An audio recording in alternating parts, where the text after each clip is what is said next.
الله أكبر الله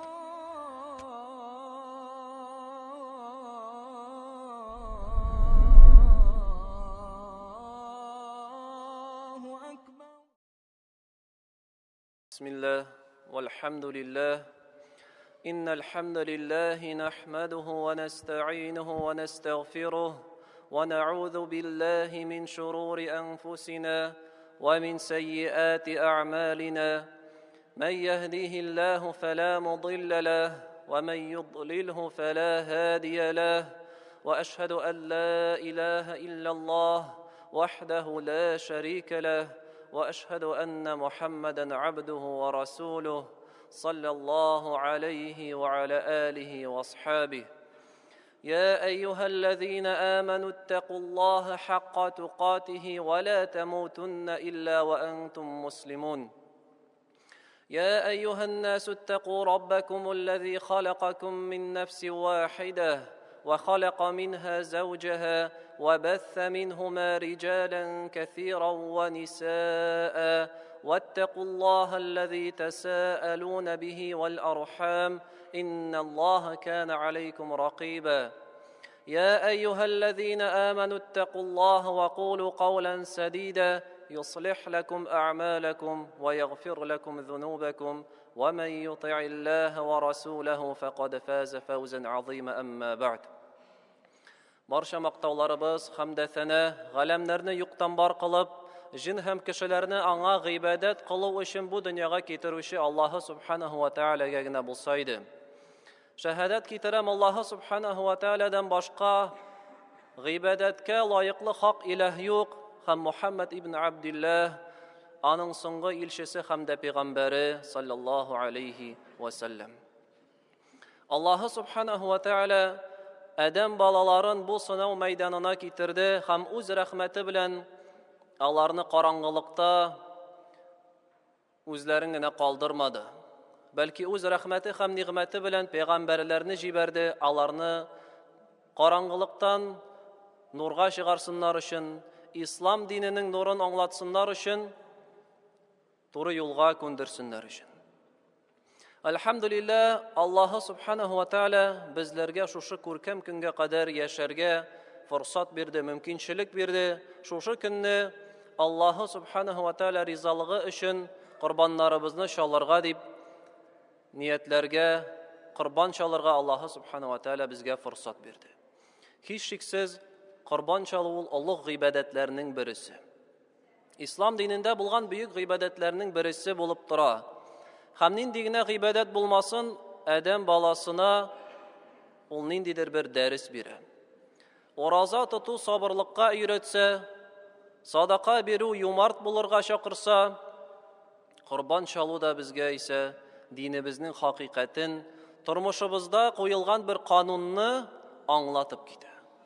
Ул да булса, әгәр дә без Аллаһ субханаһу ва тааладан ярдәм, рәхмәт өмет итәбез икән, ул вакытта безгә беренче чиратта үзебезгә сөекле булган малларыбызны, куәтләребезне, тырышлыкларыбызны Аллаһ субханаһу ва тааля юлында курбанга китерергә кирәк икән. Аллаһ субханаһу ва тааля әйтте: "Кул инна салати ва нусуки ва махьяя ва мамати лиллаһи раббил аламин." Әйт, укыган намазларымны ва бугазлаган курбаннарымны, тормышымны һәм үлемемне бөтен галәмнәрне тәрбия кылучы Аллаһ ризалыгы өчен багышладым дип әйтте. Ягъни мөселман кеше үз тормышында намазын, уразасын һәм барча тормышын Аллаһ субханаһу ва таалагә багышлый. Һичшиксез бу дәресне аңлаган кеше үз тормышын үзгәртә, шушы юлга юнәлдерә. Аллаһ ризалыгына багышлый. Бай, дәрәҗәле булган кеше үз мөлкәтен, үз малын Аллаһ ризалыгы өчен изге юлларда сарыф итә, курбанга китерә. Үзенең сөекле малын, тырышып, тирләп, кәсеп иткән малын ул Аллаһ субханаһу ва тааля юлында курбанга китерә. Мәчет, мәдрәсәләр төзүдә булсын. Шушы мәчет, мәдрәсәләрне тәэмин итүдә, мискин фәкыйрьләрнең хәлләрен яхшыртуда, Аллаһ динен тарату максаты белән бастырылган китапларда, чыгарылган газета, журналларга сарыф итә шушы малларын. Мөселманнарга гомуми файда китерә торган юлларга шушы юл сөекле малларын сарыф итә. Аллаһ субханаһу ва тааля безгә әйтте: "Лан таналул бирра хатта тунфиқу мимма тухиббун, ва ма тунфиқу мин шайъин фа инналлаха бихи алим." Үзегезгә сөекле малларыгызны Аллаһ юлында сарыф итмичә, изгелеккә ирешә алмассыз. Бит Аллаһ сезнең нинди нәрсәләрдән садака биргәнегезне беләдер, дип әйтә Аллаһ субханаһу ва тааля. Ягъни хакыйкый изгелеккә, җәннәткә илтүче юлга кеше шул вакыт ирешә кайчан шушы сөекле малларын, кәсеп иткән байлыкларын Аллаһ субханаһу ва тааля ризалыгы өчен Аллаһ юлында, дин юлында сарыф итә. Инде байлар, малы булган, мөлкәте булган кешеләр шушы малларын сарыф итсәләр, малы, байлыгы булмаган кеше исә, яшь булса, ул шушы яшьлеген, көч-куәтен Аллаһ субханаһу ва тааля юлында сарыф итә. Шушы мәчетләр төзегәндә хәтта физик көч кирәк булса да, ул анда катнаша. Хәзерге бүгенге көндә уздырылган гаитебездә берәр нинди ярдәм кирәк булса, ул анда ашыга, үзенең вакытын шушы изге юлда курбан итә. Хәтта бәлки хәер байлык китерә торган эшне сайламый, ләкин кирәк булса, ул үзенең тормышын гыйлем алуга, Аллаһ субханаһу ва тааляның динен өйрәнүгә багышлый һәм шундый юлны сайлап ала.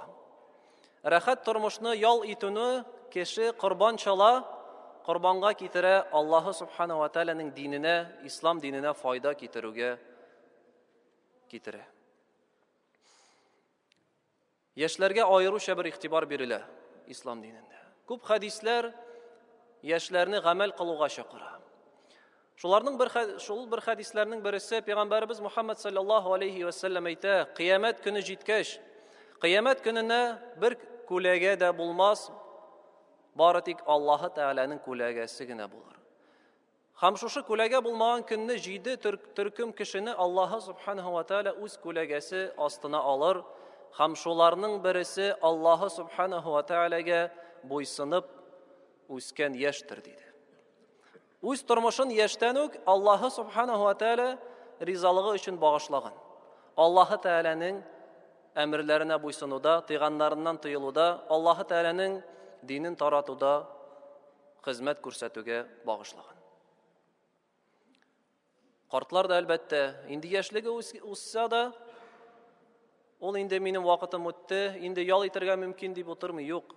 Ул соңгы сулышына кадәр дингә ярдәм күрсәтә. Үз тәҗрибәсе белән бүлешә, балаларын, оныкларын, туганнарына дин гыйлемен бирә.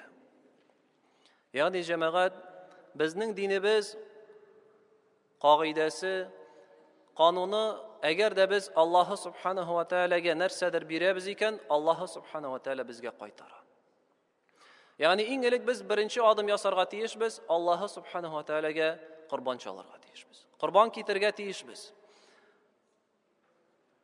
Гомумән карасак, мөселман кеше үз нәфсен, үз теләкләрен Аллаһ субханаһу ва тааля ризалыгы өчен курбанга китерә. Аллаһ субханаһу ва тааля нәрсәнедер тыйды икән, ул тыела. Үз нәфсен тыя, ничек кенә теләсә дә, ул гамәлләрне калдыра. Чөнки Аллаһ субханаһу ва тааля таләп итә. Аллаһ субханаһу ва тааля динендә бер нәрсә әмер итте икән, кушты икән, ул аны эшләргә ашыга, ничек кенә авыр булмаса да. Аллаһ субханаһу ва тааля андый кешеләрне мактап Куръани Кәримдә әйтә: "Ва минан наси ман яшри нафсаху битигаа мардатиллаһ, валлаһу рауфун бил ибад." Һәм кешеләр арасында бар шундыйлар, үз нәфселәрен Аллаһ ризалыгы өчен саталар. Үз теләкләрен, үз нәфселәрен саталар Аллаһ субханаһу ва тааляның ризалыгын өмет итеп. Аллаһ әнә шундый кулларына бик тәрәхимле дип әйтә. Динебезнең хакыйкате шул, әгәр дә без Аллаһ субханаһу ва тааляның ризалыгын өмет итәбез икән, Ул вакытта безгә сөекле малларыбызны, үзебезнең буш вакытларыбызны, куәтебезне, кодрәтебезне Аллаһы Субханаһу ва Тааля юлында сарыф итү тиешле. Шул вакытта гына Аллаһы Субханаһу ва Тааля безгә кайтарып бирә хәерлесен. Аның ризалыгына иншаллаһ ирешәбез. Бу дөньяда да һәм ахирәттә дә бәхеткә лаеклы булабыз. Һәм һич шиксез Аллаһы Субханаһу ва Тааля юлында сарыф иткән мал, тырышлык юкка чыкмый. Аллаһ Субханаһу ва Тааля әйтте: "Ва ма анфaqtum min shay'in fahuwa yukhlifuhu wa huwa khayrur raziqin." Аллаһ юлында сарыф иткән малларыгызны Аллаһ кире кайтарыр, ул ризык бирүчеләрнең иң хәерлесе дип әйтте. Бу ризыклар юкка чыкмый, тырышлыклар югалмый. Аллаһ Субханаһу ва Тааля аларны тагы да арттырып хәерлесе белән кайтара. Пәйгамбәрбез Мухаммад саллаллаһу алейхи ва саллям бер хадисендә әйтте: "Иннaka lan tad'a shay'an lillahi azza wa jalla illa baddalaka Allahu bihi ma huwa khayrun laka minhu." Син Аллаһ ризалыгы өчен нәрсә генә калдырмасаң да, ул сиңа хәерлесе белән аны кире кайтарыр дип әйтте. Безнең куйган тырышлыкларыбыз юкка чыкмый. Бәлки шушы сарыф иткән малларыбыз, куйган тырышлыкларыбызны гына без ахирәттә күрәчәкбез. Аларның гына файдасын, нәтиҗәсен күрербез. Шулай Пәйгамбәрбез Мухаммад саллаллаһу алейхи ва саллям көннәрнең бер көнендә бер хайванны корбанга чалгач, аның күп өлешен садака итеп таратып бетерә. Бары тик калак сөяге тирәсендә генә ите кала. Калак сөяге, әлбәттә, ул әз генә. Барча башка бәрәннең, сарыкның кисәкләрен, итләрен таратып бетерә. Һәм өйгә кайткач, хатыны Айшадан сорый: "Эй Айша, бер нәрсә калдымы?" ди. "Бер нәрсә дә калмады, бары тик калак сөяге генә калды" ди. Пәйгамбәрбез саллаллаһу алейхи ва саллям әйтә: "Юк" ди. "Барысы да калды, бары тик калак сөяге генә калмады" дип әйтте. Ягъни барча өлешен ул садакага бирде, садакага өлеште һәм ахирәттә Аллаһы Субханаһу ва Тааля хузурына кайткачтан ул аның савабын күрәчәк. Ә менә шушы калак сөяге калачак. Ул ашалып инде юкка чыга. Ягъни җәмәгать, әгәр дә без Аллаһы Субханаһу ва Таалядан нәрсәдер өмет итәбез икән, аның ризалыгына омтылабыз икән, һич шиксез безгә үзебезгә хезмәт күрсәтү тиешле. Ял итеп кенә, рәхәт тормыш яшәп кенә, тырышмыйча гомер тормыш бармый. أقول قولي هذا واستغفر الله العظيم الجليل لي ولكم ولسائر المسلمين فاستغفروه إنه هو الغفور.